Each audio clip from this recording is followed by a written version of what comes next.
फ़ाऊज़ु बिल्लाहि मिनश शैतानिर रजीम बिस्मिल्लाहिर रहमानिर रहीम वमा अर्सलनाका इल्ला रहमतल लिल आलमीन सदक़ल्लाहुल अज़ीम। हज़रात मोहतरम, आइए हम और आप मिलकर बड़े ही इंतहाई अक़ीदत व मोहब्बत के साथ अपने और सारी कायनात के मरकज़ अक़ीदत अनीस बेकसा चार साज़े दर्दमंदा हम गरीबों के गम गुसार अहमद मुज्तबा मुहम्मद मुस्तफ़ा सल्लल्लाहु अलैहि वसल्लम की बारगाह बेकस पनाह में दुरूद शरीफ का नजराना पेश कर लेते हैं। जिस तरीके से मैं पढ़ा हूँ बुलंद आवाज़ में पढ़ें। अस्सलातु वस्सलामु अलैका या रसूल अल्लाह, अस्सलातु वस्सलामु अलैका या हबीब अल्लाह, व अला आलिका व अस्हाबिका या नूर अल्लाह सल्लल्लाहु ताला अलैहि वसल्लम। जिंदगी ये नहीं है किसी के लिए, जिंदगी है नबी की, नबी के लिए। ना समझ मरते हैं जिंदगी के लिए, जीना मरना है सब कुछ नबी के लिए। चांदनी 4 दिन है सभी के लिए, है सदा चांद अब्दुल नबी के लिए। और अंत फीहिम के दामन में मुनकिर भी हैं, अंत फीहिम के दामन में मुनकिर भी हैं। हम रहे इशरते दाइमी के लिए। ऐश कर लो यहाँ मुनकिरो 4 दिन, ऐश कर लो यहाँ मुनकिरो 4 दिन, मर के तरसोगे इस जिंदगी के लिए। नक्शे पाए सगाने नबी देखिए, नक्शे पाए सगाने नबी देखिए। नक्श कहते हैं निशान के लिए और पा कहते हैं अरबी में पाँव के लिए। नक्शे पाए सगाने नबी देखिए, ये पता है बहुत रहबरी के लिए। और अख्तरे कादरी खुल्द में चल दिया, खुल्द वाह हर एक कादरी के लिए। ताजो शरिया ने अपने विसाल के वक्त पर ये कहा था कि अख्तरे कादरी खुल्द में चल दिया, अख्तरुल कादरी खुल्द में चल दिया, खुल्द वाह हर एक कादरी के लिए। हजरात मोहतरम, अल्लाह पाक ने हुजूर अलैहिस्सलातु वस्सलाम को तमाम जहानों के लिए रहमत बना के भेजा है। वो हर आलम की रहमत हैं, किसी आलम में रह जाते, ये उनकी मेहरबानी है कि उनको ये आलम पसंद आया। हुजूर अलैहिस्सलातु वस्सलाम सिर्फ इस आलम के लिए रहमत बन के नहीं आए हैं। अल्लाह पाक ने जितने आलमीन को पैदा किया है, हर आलमीन के लिए अल्लाह ने उनको रहमत बना करके भेजा है, हर आलम की रहमत बना करके भेजा है। अगर वो चाहते तो किसी आलम में जा सकते थे, लेकिन ये उनकी मेहरबानी थी कि इस आलम के अंदर तशरीफ लाए। आइए मैं आपको एक आशिक का वाक़या बताता हूँ।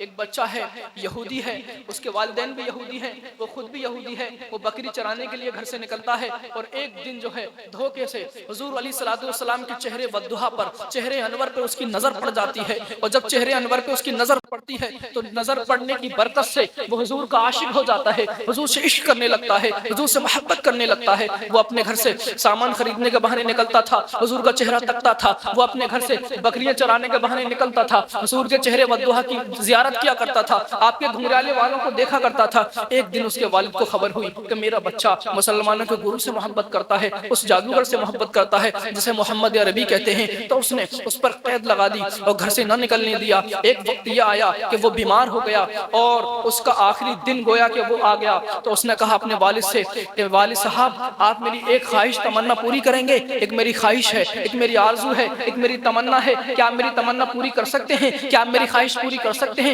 उसने कहा मेरे लाल, तू मेरा जिगर का टुकड़ा है, तू मेरा खून का टुकड़ा है, तू मेरा जिगर है। ये कैसे हो सकता है कि तू उस दुनिया से कूच करे और अपनी कोई आखिरी ख्वाहिश मेरे सामने तलब करे और मैं उसको पूरा न करूं? ये कैसे हो सकता है? बता तेरी ख्वाहिश क्या है, बता तेरी आरज़ू क्या है। उसने कहा अब्बा, जो मोहम्मद का गुरु है, जिसको मोहम्मद, जो मुसलमानों का गुरु है, जिसको मोहम्मद अरबी कहते हैं, मुझको उससे प्यार हो गया है, मुझको उससे इश्क हो गया है। अब मैं दुनिया से जाने वाला हूँ, कूच करने वाला हूँ। अब मैं उसकी ज़ियारत का तलबगार हूँ, उसकी ज़ियारत करना चाहता हूँ, उसका चेहरा देखना चाहता हूँ। और उसकी ज़बान बिल्कुल कांटे की तरह सूख चुकी थी, गोया कि ये कह रहा था ये ज़ख्म तैबा है, ये ज़ख्म तैबा है, ये ज़ख्म तैबा है, ये हर किसी को नहीं मिलता। कोशिश ना करे कोई इस ज़ख्म को सीने की। जब उसने सुना कि मेरा बच्चा मोहम्मद से प्यार करता है तो उसने कहा मेरे लाल, मेरे जिगर, ये कैसे हो सकता है कि मैं उसको बुला करके लाऊं तेरी जियारत के लिए? खानदान वाले, कबीले वाले तो हमको जीने भी नहीं देंगे, वो तो ताने दे करके हमको मार देंगे। कहा वालिद साहब, आपने वादा किया था कि मैं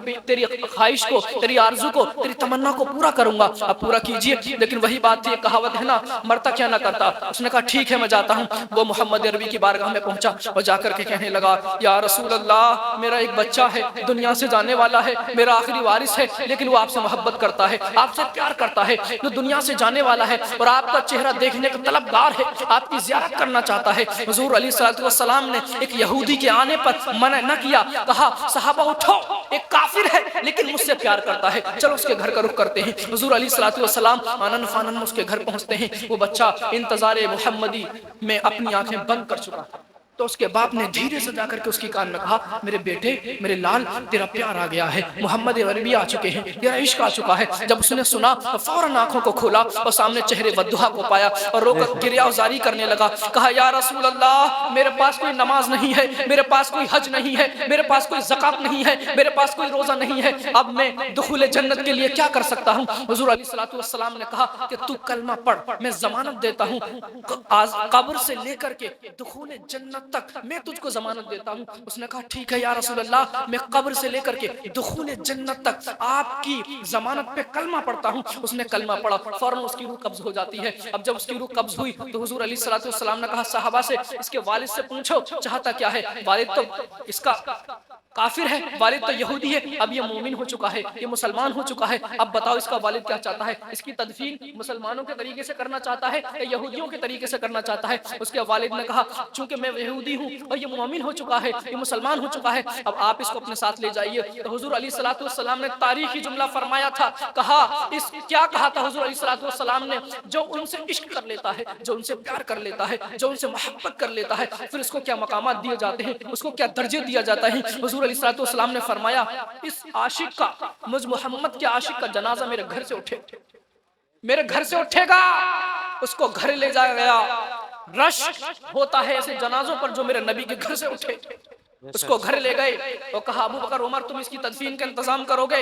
जब उसको ले जा रहे थे तो मदीने की गलियां फुल थी। एक मंजर देखा, सहाबा ने एक मंजर देखा जिससे उनको मुतासिर हो रहे, हुजूर की तरफ वो मुतासिर हो रहे थे। ये देखा कि हुजूर पंजों के बल चल रहे हैं, पंजों के बल चल रहे हैं। हुजूर अलैहिस्सलातु वस्सलाम से किसी ने पूछा कि या रसूल अल्लाह, गली में मौजूद जगह तो मौजूद है लेकिन आप पंजों के बल क्यों चल रहे हैं? फरमाया ये मुझ मोहम्मद का आशिक है, मुझ मोहम्मद के आशिक के जनाजे को देखने के लिए आलम वाला के फरिश्ते इस तादाद में आए हुए हैं कि जमीन पर कदम रखने की जगह मौजूद नहीं है, इसलिए पंजों के बल चल रहा हूं।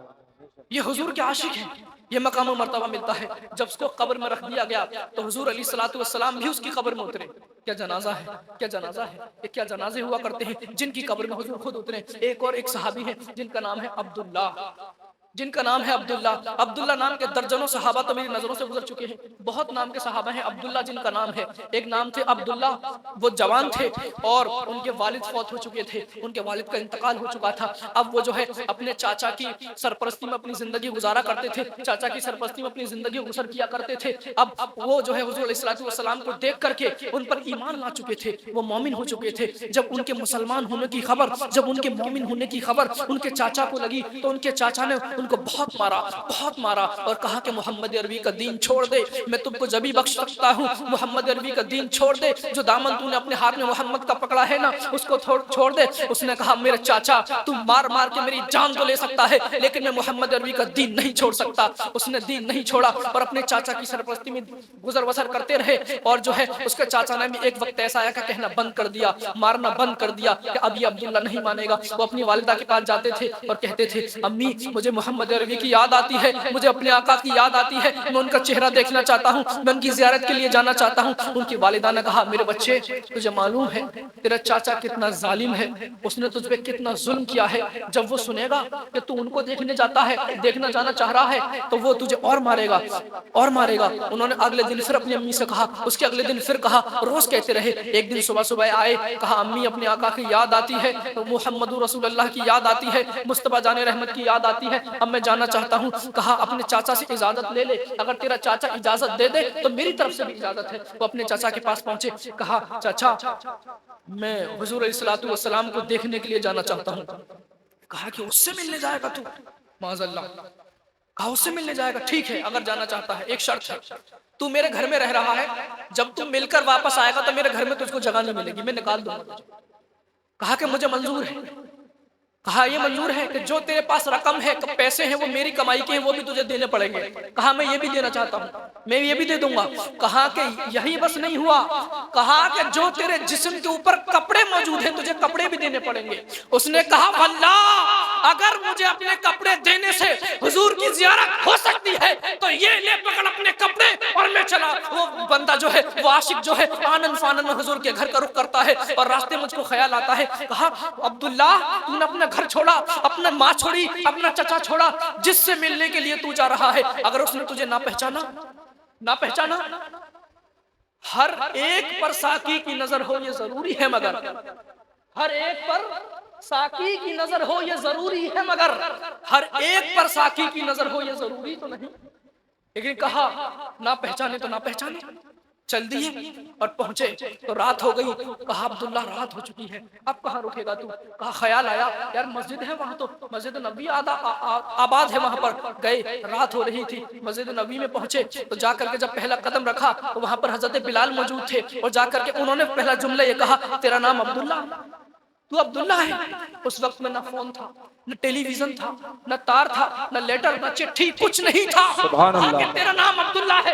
कहा मेरा नाम अब्दुल्ला, आप कौन हो? कहा मैं बिलाल हूँ। कहा तुम्हें कैसे मालूम मेरे आने की खबर? कहा मेरा नाम अब्दुल्ला है, तुम मेरा नाम भी जानते हो। कहा कि इशा पढ़ाकर जब हुजूर जा रहे थे, इशा पढ़ाकर जब हुजूर जा रहे थे तो उन्होंने कहा था एक मेरा गुलाम आ रहा है, अपने चचा को छोड़ा, अपने घर को छोड़ा, अपनी वालिदा को छोड़ा, माल छोड़ा, घर छोड़ा और मेरी मोहब्बत में आ रहा है। बिलाल आज तुझको जगना है और ले ये मेरा कंबल पकड़। वो ठंडी में आ रहा है, ठंडी में उसके चचा ने उससे कपड़े छीन लिए हैं, वो अपनी अम्मी के रुपट्टे ओढ़ करके आ रहा है, ये मेरा कंबल उसको उड़ा देना। देखो गुलामों को कितनी फिक्र है, गुलामों की मेरे नबी को कितनी फिक्र है। आज ये कौम उनके एहसान भूल गई, आज भूल चुकी है उनके एहसानात को। दिल लगाया तो किससे आज दिल लगाया? हीरो से, हीरोइन से, सीरियल खानों से हमने दिल लगाया है। अरे वो खान साहब और वो कुमार साहब जो हमारी पैर की जूती के बराबर भी नहीं थे, जिनको तुमने अपने सरों पर बिठाया और अपनी जिंदगी का आइडियल बना लिया और कहते रहे सलमान खान, शाहरुख खान, आमिर खान, अक्षय कुमार, ये खानजादे, ये कुमारजादे तुम्हारे काम ना आएंगे। अरे ये तो इतने मगरूर है कि अगर आज नुमाइश ग्राउंड के अंदर ये आ जाए तो तुमसे ये हाथ भी नहीं मिला सकते। ये खान, ये कुमार हम अपने पैर की जूती पर रखते हैं, हम किसी खान को नहीं जानते, हम किसी कुमार को नहीं पहचानते। हाँ हाँ, अगर हमारा किसी खान से कोई ताल्लुक है तो वो बरेली का इमाम है खान। सुभान अल्लाह, नारे तकबीर, नारे रिसालत, मसलके आला हजरत, मसलके आला हजरत, नारे तकबीर, नारे रिसालत। सुभान अल्लाह, सुभान अल्लाह। बाकी किसी खान को हम नहीं जानते, इतने मगरूर हैं ये लोग, आपसे हाथ भी नहीं मिला सकते। सलमान खान के यहाँ सब फैन होंगे, गारंटी के साथ कह रहा हूँ। बोलो कोई हाथ मिला पाया? नहीं मिला सकता। दिल देना है तो उसको दीजिए जिसको अब्दुल्ला ने दिल दिया। पहुंचे और कंबल ओढ़ लिया, हुजूर का दिया हुआ। क्या रात थी यार, के कंबल में रात गुजर रही है, क्या रात है। कंबल ओढ़ के बैठे और फजर का इंतजार है कि हुजूर आए और उनका चेहरा तका जाए। बार बार सहाबा आ रहे थे, कहा ये नहीं है, ये नहीं है, ये नहीं है। अब जब बिलाल ने कहा हय्या अलस सलाह, हय्या अलल फलाह, तो हुजूर नमूदार हुआ, हुजूर तशरीफ लाए और देखा। जब अब्दुल्ला ने जमाले नबुवत को देखा तो गोया के अपना दिल पकड़ लिया होगा और कहा होगा जब बनने वाला ऐसा है तो बनाने वाले के हुस्न का आलम क्या होगा। बेशक, सुभान अल्लाह। नमाज़े फजर का वक्त हुआ, फजर के बाद हुजूर मुक्तदियों की तरफ रुक करके बैठते थे और बैठे तो अब्दुल्ला कंबल ओढ़ के बैठे थे। कहा अब्दुल्ला कैसे हो? हुजूर ने कहा अब्दुल्ला कैसे हो? फौरन रो पड़े, आंसू आ गए। तो कहा कि अब्दुल्ला अब तुम यहीं रहोगे, आपकी जिंदगी यहीं गुजरेगी, उम्र भर वहीं रहे। अब्दुल्ला इब्ने मसऊद कहते हैं कि जंग तबूक के मौके पर मैं हुजूर की जियारत का मेरा दिल हुआ, मैं उनके खेमे में गया तो हुजूर मौजूद नहीं थे। अबू बकर के खेमे में गया, वो भी मौजूद नहीं थे। उमर के खेमे में गया, वो भी मौजूद नहीं थे। तो फिर मैं दूसरी जानिब गया तो वहां मैंने एक भीड़ देखी। तो वहां पर हजरत अब्दुल्ला का जनाजा पड़ा हुआ था। और मैंने सोचा ये तो चंद दिन पहले हुजूर के पास आए थे, ये तो चंद दिन पहले आए थे। दुरूद शरीफ पढ़ लीजिए आप लोग। अल्लाहुम्मा सल्ली अला सय्यिदिना मुहम्मद सल्लल्लाहु अलैहि वसल्लम। कहा ये तो चंद दिन पहले ये जवान आया था, अब इसकी तदफीन कैसे होगी? चूंकि ये रिवाज था कि जिसकी मगफिरत होती थी उसकी तदफीन घर वाले करते थे। कहा कि इनका तो कोई घर वाले, ये तदफीन कौन करेगा? तो हुजूर ने कहा था, अब्दुल्ला इब्ने मसऊद कहते हैं मैं ये तक रहा था, हुजूर कह रहे थे अबू बकर और उमर तुम इसकी तदफीन का इंतजाम करो। यह जनाजा है जिसकी तदफीन का इंतजाम यारे गार ने किया हो। कहा कि तुम करोगे। और ये मंजर देखा कि जब उनको कब्र में उतारा गया तो हुजूर ने फरमाया अबू बकर उमर तुम कब्र से निकलो, मैं कब्र में दाखिल होऊंगा। हुजूर कब्र में दाखिल हुए। हुजूर ने उनके चेहरे से कफन को हटाया और मेरे हबीब के चेहरे से अश्क जारी हो गए, रोने लगे। अर्श पर धूमें मचे वो हजरत साले मिला, फर्श पर मातम रचे वो तय्यब ताहिर गया। रोने लगे और उसके हुजूर के आंसू उसके कफन पर उसके चेहरे पे गिर रहे थे। अब्दुल्ला इब्ने मसऊद कहते हैं कि मैंने जिंदगी में बहुत सारे जनाजे देखे, लेकिन वल्लाह मुझको कभी किसी जनाजे पर इतना मजा ना आया, इतनी रिक्कतदारी ना हुई जब अब्दुल्ला के चेहरे पर मैंने हुजूर के आंसुओं को पड़ते हुए देखा तो मुझे रिक्कतदारी हुई। और बस नहीं, यही बस नहीं हुआ, हुजूर ने उनको अपने हाथ में उठाया और कहा मौला ये मेरा सहाबा में से वो सहाबी है जिसने मुझको सबसे ज्यादा राजी किया, जिसने मुझको सबसे ज्यादा खुश किया। मौला मैं आज इससे खुश हूँ, कल क़यामत में तू भी इससे खुश हो जा। इस हाल में उनका विसाल हुआ। इस हाल में आज हमने अपना दिल किसको दिया? दिल तो अमीना के लाल से लगाना चाहिए था, दिल लग गया। नचनियों से हमारा दिल लगा है, नचनियों से। इस वक्त में ये कौम सबसे ज्यादा हमारे जवान किसी फितने में मुब्तला है तो वो है एक नशे का फितना, दूसरा है जिना का फितना। नाजायज ताल्लुकात बहुत बना लिए, बहुत नाजायज ताल्लुकात बने हुए। और एक अमल बहुत इस कौम के अंदर बढ़ रहा है, वो है कौमी लूट का गुनाह। ये खास बात है, इस कौम के अंदर ये बहुत दिखने के लिए मिल रहा है। जो मैं देख रहा हूँ, कौमी लूट का गुनाह क्या था? कौमी लूट क्या थी? कौमी लूट को भी अल्लाह ने ऐसे इलाके दिए थे जैसे हमारे पास मौजूद है, कश्मीर है, कुल्लू मनाली है, घूमने के जो खूबसूरत इलाके हैं वो कौमी लूट के पास भी मौजूद थे।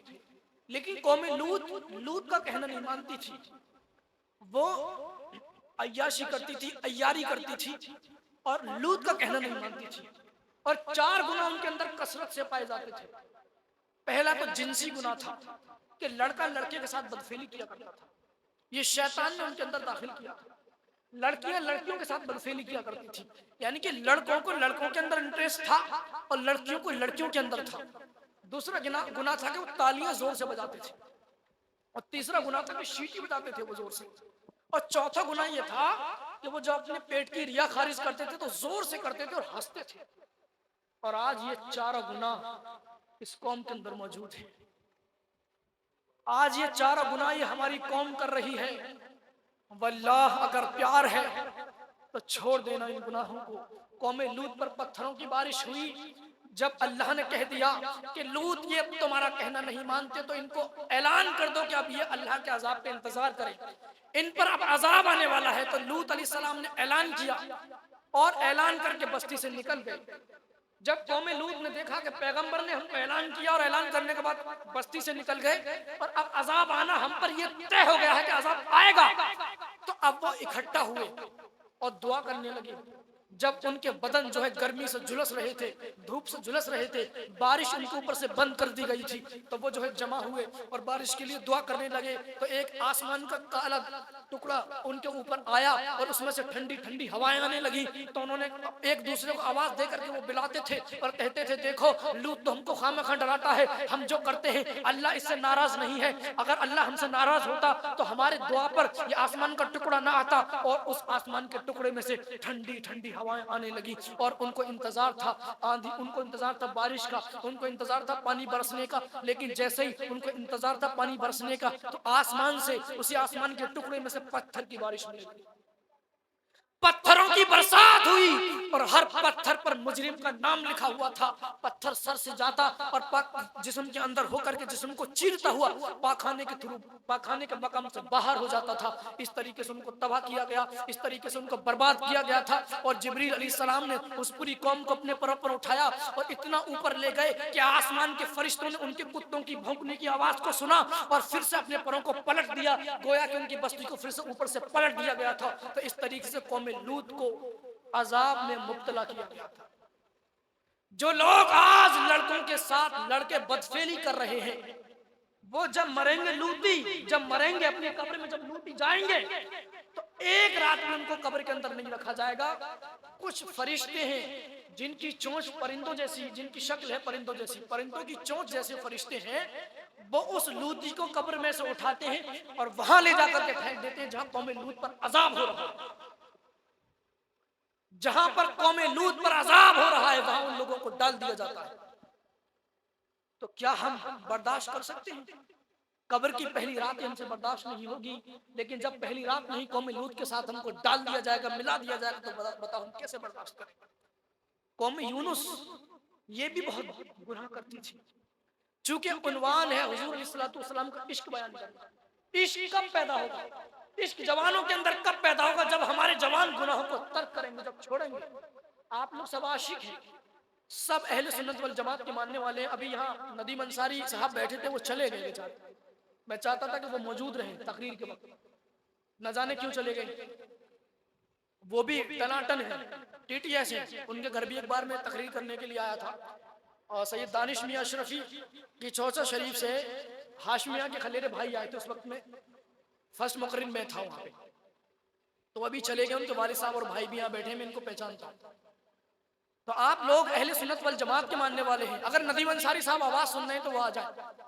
आप सब लोग अहले सुन्नत वल जमात के मानने वाले हैं, आप क्या कर रहे हैं? किधर जा रहे हैं? जिस तहजीब को अंग्रेजों का गहवारा कहा जाता है, जिस मगरबी तहजीब का अड्डा अमेरिका में आबाद है, उसी को आज तुम इंडिया के अंदर आबाद करना चाहते हो। ये तहजीब मगरबी तहजीब ही तो है कि तुम्हारे जिस्म के अंदर जिन्स मौजूद है, वो भी फटा हुआ जिन्स है, वो भी जो है फटी हुई शर्ट तुम्हारे जिस्म पर मौजूद है। वल्लाह तुम्हारे हबीब ने, तुम्हारे नबी ने कभी जिन्स का तसव्वुर भी नहीं किया था, फिर आज आप क्यों जिन्स पहनते हो? वो भी फटी हुई जिन्स है, वो भी फटी हुई शर्ट है। आखिर क्यों? सिर्फ सलमान खान के कहने पर, सिर्फ शाहरुख खान के पहनने पर ये जीन्स की पैंट और शर्ट पहनी जा रही है। अगर शाहरुख खान और सलमान खान कल मूवी ले आए और उसमें वो पहन ले कुर्ता पजामा और दाढ़ी रख ले, तो सारे के सारे नमाजी होंगे, पक्का गारंटी के साथ मैं कह रहा हूं। और सबके हाथ में तस्वीर होगी, बगल में मुसल्ला होगा, क्योंकि तुम्हारा जो महबूब है सलमान खान, उसने नकल की, उसकी नकल फिर तुम करोगे। यही होता है। बाल देखो तो ऐसा लगता है कि चिड़िया अंडा दे जाए। चिड़िया का घोंसला बाल खड़ा हुआ, ऊंट की गुहान। अल्लाह के रसूल ने लानत की है ऐसे बालों पर जो ऊंट की गुहान की तरह होते हैं। कौम यूसुफ, इसको भी अल्लाह ने ऐसे इलाके दिए थे, ये भी किलो फाल करती थी, उनका कहना नहीं मानती थी। अल्लाह ने फरमाया कि यूसुफ अब तुम इनको ऐलान कर दो कि 3 दिन में कुदरत तुमको तबाह कर देगी, बर्बाद कर देगी, तुम पे अजाब आएगा 3 दिन। यूसुफ अलैहिस्सलाम देखो पकड़, ये देखना अल्लाह किस चीज पे पकड़ कर सकता है। आज हम सारा के सारा दिन, सारी रात हमारी गुनाहों में गुजर जाती है, फिर भी पकड़ का तसव्वुर नहीं होता। यूसुफ अलैहिस्सलाम की पकड़ कैसे हुई ये सुनना। तो उन्होंने अपनी कौम को ऐलान किया कि अल्लाह का अजाब तुम्हारे ऊपर आने वाला है, और अल्लाह की बिगर इजाजत के बिगर इज़्न के बस्ती से बाहर निकल गए। यानी अल्लाह ताला ने यूसुफ अलैहिस्सलाम को ये हुक्म नहीं दिया था कि तुम अपनी बस्ती से बाहर निकल जाना ऐलान करके, लेकिन वो निकल गए और जब वो रास्ते में जा रहे थे तो उनके साथ कुछ आजमाइशें हुई कि एक बच्चा उनका जो है दरिया में डूब गया और दूसरा बच्चा जानवर उठा के ले गया और उनकी बीवी भी गुम हो गई। तो किसी कश्ती वाले ने उनको अपनी कश्ती में बिठाया और कश्ती दरिया पार कराने लगे। जब कश्ती में यूसुफ अलैहिस्सलाम को बिठाला तो वो कश्ती जब बीच दरिया में पहुंची तो वो झटके लेने लगी, पलटने के आसार उसके नजर आने लगे। तो मल्लाह ने कहा था, मल्लाह कहते हैं नाव चलाने वाले के लिए, उस मल्लाह ने कहा था कि पक्का इस कश्ती के अंदर कोई अपनी आका की इजाजत के बगैर भागा हुआ गुलाम मौजूद है, इसलिए मेरी कश्ती ये उलट पलट कर रही है। क्योंकि मेरी कश्ती के अंदर जब कोई गुलाम बगैर आका की इजाजत के भाग कर आता है तब ये मेरी कश्ती डोल मटोल करती है। तो उन्होंने कहा कि हम तो अपने आका के भागे हुए नहीं, हम गुलाम नहीं।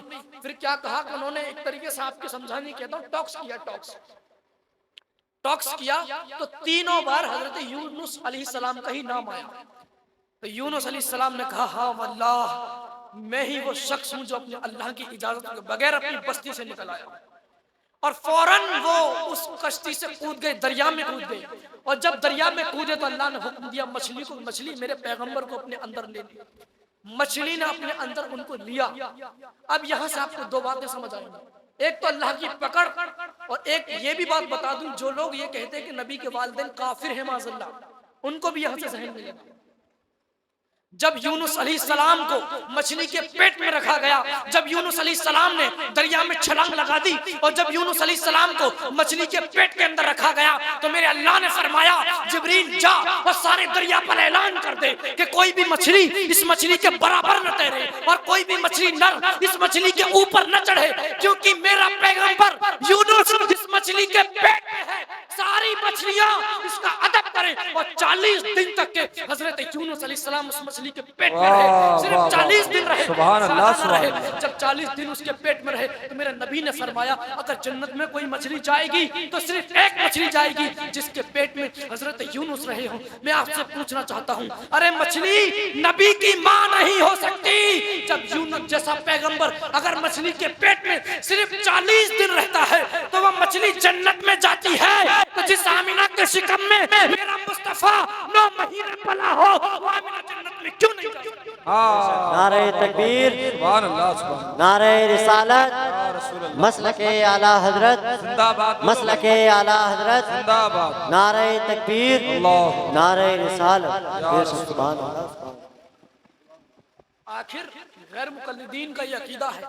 देखो यहाँ पर हो सकता है बहुत सारे वहाबी हों, देवबंदी हों, लेकिन वल्लाह हम इमाम अहमद रजा के मानने वाले हैं। हमारी चेहरे से भी ये झलकता है कि हम बरेलवी हैं, और बरेलवी उसे कहते हैं जो किसी से ना डरे। अगर वो डरे तो ना बरेलवी है ना मोमिन है, क्योंकि डरना तो सिर्फ अल्लाह के लिए है। न वहाबी से डरते ना देवबंदी से डरते। जिसके भी कानों में ये बात टकरा रही हो, अगर उसको शक हो तो वो बात कर सकता है। इतना ज़र्फ रखते हैं अल्हम्दुलिल्लाह। तालिब इल्म हूँ, अभी उम्र छोटी है, लेकिन इतना ज़र्फ रखता हूँ कि मुकाबला इनसे तो कर ही सकता हूँ अल्हम्दुलिल्लाह।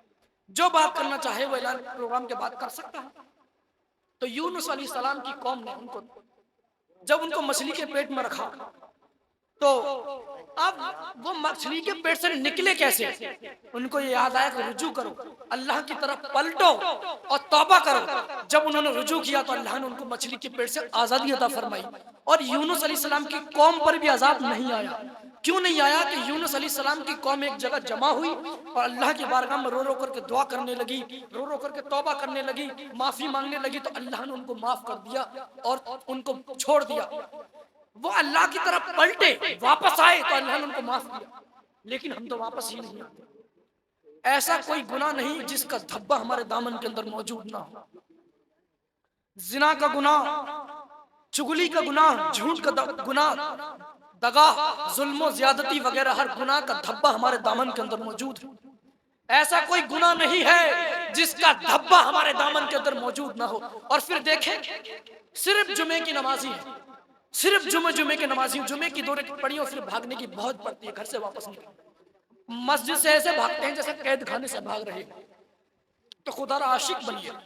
आशिक को क्या मकाम और मर्तबे मिलते हैं। आखिरी बात कहकर के आपके सामने से रुखसत हो जाता हूं कि सैयद किफायत अली काफी मुरादाबादी बहुत बड़े शायर थे। सैयद किफायत अली काफी मुरादाबादी बहुत बड़े शायर थे। आप में से जरूर किसी ने हिस्ट्री पढ़ी होगी, आप लोगों ने जरूर पढ़ी होगी, अंसारी भाइयों ने जरूर पढ़ी होगी। ये काफी साहब जो है बहुत बड़े आशिक रसूल थे। अब इनको अंग्रेजों ने कैद कर लिया और फांसी की सजा दे दी। जब फांसी के फंदे पर उनको बिठाया गया, भाई थोड़ी सी इनको बंद कर दे अभी। जब उनको फांसी के फंदे पर रखा गया किफायत अली काफी को, तो पूछा गया कि तेरी आखिरी मुराद क्या है, तेरी आखिरी तमन्ना क्या है? तो काफी ने कहा था कि सारी जिंदगी नबी की नात लिखता रहा, अब भी नबी की नात लिखना चाहता हूँ।